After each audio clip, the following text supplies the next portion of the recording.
అందరికీ శుభోదయం. గౌరవనీయులైన మన కళాశాలకు విచ్చేసిన అతిథులకు, నా తోటి విద్యార్థులకు అందరికీ నా నమస్సుమంజలి మరియు నా పాదాభినందనలు. నా పేరు ఏ కల్పన. నేను డిగ్రీ ద్వితీయ సంవత్సరం బీకామ్ అకౌంటింగ్ చదువుతున్నాను.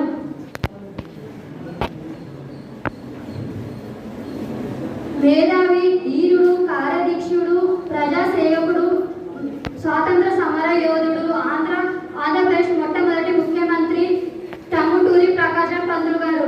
ఈయన 1827 ఆగస్టు 23న జన్మించారు. మే 20, 1950 మరణించారు. ఈయనకు ఇద్దరు కుమారులు. ఈయన భార్య పేరు హనుమమ్మ. టంగుటూరి ప్రకాశం పంతులు గారు ఒక వ్యక్తి మాత్రమే కాదు, ఆంధ్ర రాష్ట్ర రాజకీయాల్లో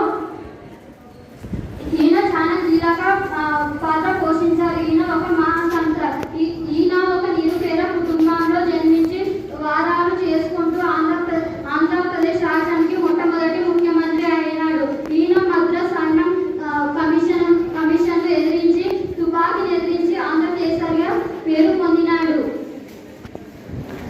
ఈయన ఒక వ్యక్తి మాత్రమే కాదు, ఈయన ఒక అద్భుతమైన రచయిత. ద జర్నీ ఆఫ్ లైఫ్ అని రచనలు చేశారు. ఈయన 1928లో హైకోర్టులో న్యాయవాదిగా పనిచేశారు. తర్వాత న్యాయవాద పదవిని వదిలేసి ఉప్పు సత్య సహాయ నిరాకరణోద్యమంలో పోటీ చేశారు. తర్వాత మద్రాస్ హైకోర్టు సవాళ్లను ఎదిరించి తన ఛాతిని కాల్చి చంపాలని పోలీసులను ఎదిరించారు. ఆంధ్రప్రదేశ్ మొట్టమొదటి ముఖ్యమంత్రిగా ఎన్నికైన తర్వాత టంగుటూరి ప్రకాశం పంతులు గారు 84 ఏళ్ల వయసులో పోరాడి ఉస్మానియా హాస్పిటల్లో చేరారు. ఈయన చిన్నప్పటి నుంచి కష్టాలకు కుంగిపోలేదు. ఒక విద్యార్థిగా, ఒక శిష్యుడుగా, ఒక గురువునిగా ఈయన మన భావితరాలకు ఆదర్శం. ఈయన మహాత్మా గాంధీ ఈయనను వారసుడిగా ప్రకటించారు. భారత రాజ్యాంగ పరిషత్తులో ఈయన పాత్ర చాలా కీలకమైనది. ఈయన చేసిన మరగూడదు. మన కోసం చేసినది మనతోనే ఆగిపోతుంది. ఇతరుల కోసం చేసింది శాశ్వతంగా నిలిచిపోతుంది. మనం ఈయన నుంచి నేర్చుకోవాల్సింది ఏమంటే, మనం మన కోసమే కాదు, అందరి కోసం పోరాడాలి. మనం కూడా రాబోయే భావితరాలకు టంగుటూరి ప్రకాశం లాగా ప్రకాశించాలని కోరుకుంటూ ఈ అవకాశాన్ని ఇచ్చిన అందరికీ నా హృదయపూర్వక ధన్యవాదములు.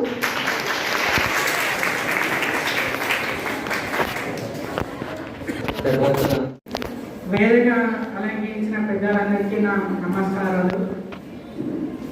నా తోటి విద్యార్థులకు నా నమస్కారాలు. నా పేరు చందు. పర్మనెంట్ డిగ్రీ కాలేజ్లో ఎంఏ పొలిటికల్ సైన్స్ సెకండ్ ఇయర్గా చదువుతున్నాను. ఈరోజు మనం టంగుటూరి ప్రకాశం పంతులు గారి గురించి తెలుసుకుందాం. ఈయన ఎంతో గౌరవప్రదమైన పదవులను పొందారు. వీరి అమ్మగారి పేరు వచ్చేసి బొమ్మ, వీరి నాన్నగారి పేరు వచ్చేసి గోపాలచారి గారు. వీరు బ్రాహ్మణ కుటుంబంలో జన్మించారు. వీరు 6వ పుత్రుడు.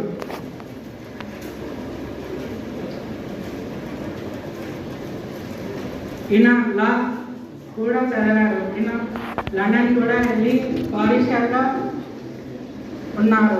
అక్కడి నుంచి మన భారతదేశానికి తిరిగి వచ్చారు. బ్రిటిష్ వాళ్ళకి పోరాడారు. గో బ్యాక్ సైమన్ అని తన రూమ్ని చూపించి కాల్చండి అన్నారు. దానికి ప్రత్యేకంగా ఆంధ్ర ప్రజలు ఆంధ్ర కేసరాన్ని బిరుదు ఇచ్చారు. ఈయన ముఖ్యమంత్రిగా కూడా పనిచేశారు. ఈయన బ్యారేజ్ కూడా నిర్మించడం జరిగింది.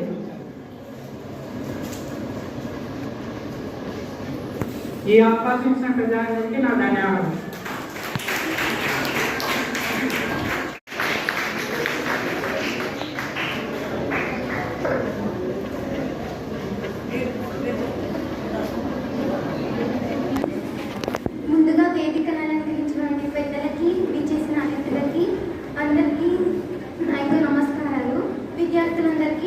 శుభోదయం. నా పేరు వచ్చేసి తెలుగు ఉషారని. నేను ద్వితీయ సంవత్సరం డిగ్రీ బిఎస్సి బాటనీ చదువుతున్నాను. ఈరోజు మనం మాట్లాడుకుంటున్న అంశం వచ్చేసి టంగుటూరి ప్రకాశం పంతులు గారి గురించి మాట్లాడుకోబోతున్నాం. ఈయన ఆంధ్రకేసరి అని బిరుదును పొందాడు. ఎందుకు పొందాడు, ఎలా పొందాడు అనే విషయాన్ని మనం చర్చించుకుందాం. ముందుగా ఈయన బాల్యం వచ్చేసి ప్రకాశం జిల్లా వినీతరాయపాలెంలో ఈయన నియోగి బ్రాహ్మణులైన సుబ్బమ్మ ఇంకా గోపాలకృష్ణ గారికి జన్మించారు. వారికి ఉన్న 6 పిల్లల్లో ఈయన ఒకరు. ఈయన చదువు వచ్చేసి వల్లూరు గ్రామంలో విద్య జరిగింది. ఈయన నాటకాలకి ఆకర్షితుడై నాటకాల్లో వేయడం ప్రారంభించాడు. చిన్నతనంలోనే తండ్రిని కోల్పోయిన ఈయన ఎంతో బాధకు గురై ఇంకా తన తల్లి పుట్టుకుల వ్యాపారంతో సంపాదించే సంపాదన సరిపోక ఈయన సొంతంగా నాటకాలు వేయడం ప్రారంభించాడు. తర్వాత ఈయనకు పరిచయమైన ఇమ్మనేని హనుమంతరావు అనే ఒక ఉపాధ్యాయుడు ఈయన జీవితానికి వెలుగును పంచారు. ఈయనకు బిఏ చదవడానికి సాయం చేశారు. ఈయనకి ఎటువంటి మెట్రిక్ ఫీజు లేకుండా బిఏ చదవడానికి ఉపయోగపడ్డారు. ఈయన ఇంకా లా కూడా పూర్తి చేశారు. రాజమహేంద్రవరంలో 1901లో ఈయన ఇంగ్లాండ్కు వెళ్ళి ఆనర్ ఆఫ్ ద సర్టిఫికేట్ తీసుకున్న తర్వాత ఈయన అక్కడ పురపాలకుడు సంస్కర్తగా ఇంకా అధ్యక్షుడిగా ఎన్నికయ్యారు. తర్వాత ఎన్నో న్యాయవాదాలు వాదించారు. తర్వాత ఈయన 1921లో స్వరాజ్య అనే ఆంగ్ల ఇంకా ఎన్నో భాషలో ఉన్నటువంటి స్వరాజ్య పత్రికను స్థాపించి అందరికీ దేశభక్తి నినాదాలు చాటారు. ఇంగ్లాండ్లో ఉండగానే దేశభక్తి బీజాలు నాటుకున్న ఈయన తిలక్ ఇంకా బాలగంగాధర్ తిలక్ ఇంకా లాలా లజపత్ రాయ్ ఇటువంటి పెద్ద పెద్ద వాళ్ళతో స్వాతంత్ర సమరయోధులతో పరిచయాన్ని ఏర్పాటు చేసుకొని ఈయన దేశభక్తి కోసం ఎంతో పోరాటం చేశారు. 1928లో వచ్చినటువంటి సైమన్ కమిషన్కి గో బ్యాక్ సైమన్ అనే నినాదాన్ని పాటిస్తూ ఈయన అక్కడ జరిగినటువంటి యుద్ధంలో గుండెని చూపించి బ్రిటిష్ వారికి ఆంగ్లేయులకి ఎదురుగా నిలిచి ఆంధ్రకేసరి అనే బిరుదును పొందారు. కాల్చుకోండి అంటూ ముందుగా నిలబడి ఆంధ్రదేశానికి ఎంతో స్ఫూర్తినిచ్చారు. జై జిందాబాద్ అంటూ నినాదాన్ని పొందారు. ఆంధ్రకేసరి అని చెప్పి ప్రజలు ఈయనకి బిరుదునిచ్చారు. 1942లో ఉప్పు సత్యాగ్రహం జరిగినటువంటి కాలంలో ఈయన 3 ఏళ్ల పాటు జైల్లో గడిపారు. అలా జైల్లో గడిపిన కాలంలో ఈయన నా జీవిత యాత్ర జర్నీ ఆఫ్ మై లైఫ్ అనే ఒక పుస్తకాన్ని రచించారు. ఈయన రచించినటువంటి 4 భాగాలు ఉన్న ఈ పుస్తకం 3 భాగాల్లో ఈయన రచించగా 4వ భాగం తెన్నేటి విశ్వనాథం గారు రచించారు. ఇంకా ఈయన ఎన్నో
వినాయకుని బాగా పెట్టారు పిల్లలు చూసారా పైకి వస్తారా మీరు నన్ను ఏమంటారా కల్పరా గారు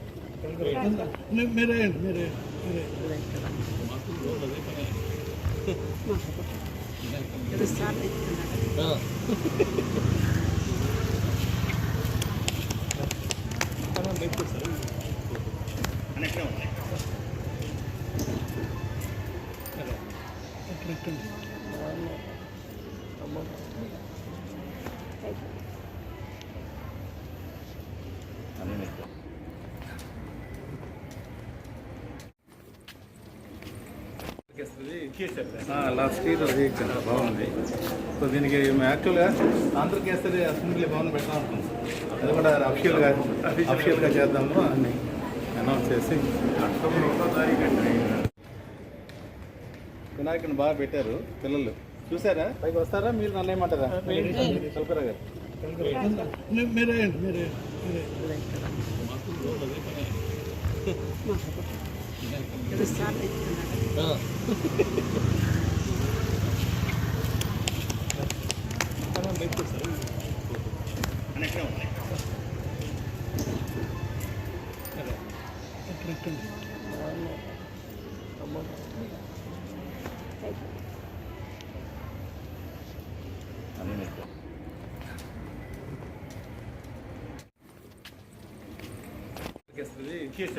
లాస్ట్ ఇయర్ అది ఇచ్చాను బాగుంది. సో దీనికి యాక్చువల్గా ఆంధ్రకేసరి అసెంబ్లీ భవన్ పెడతాం అనుకున్నాం. అది కూడా అఫీషియల్గా చేద్దాము అని అనౌన్స్ చేసి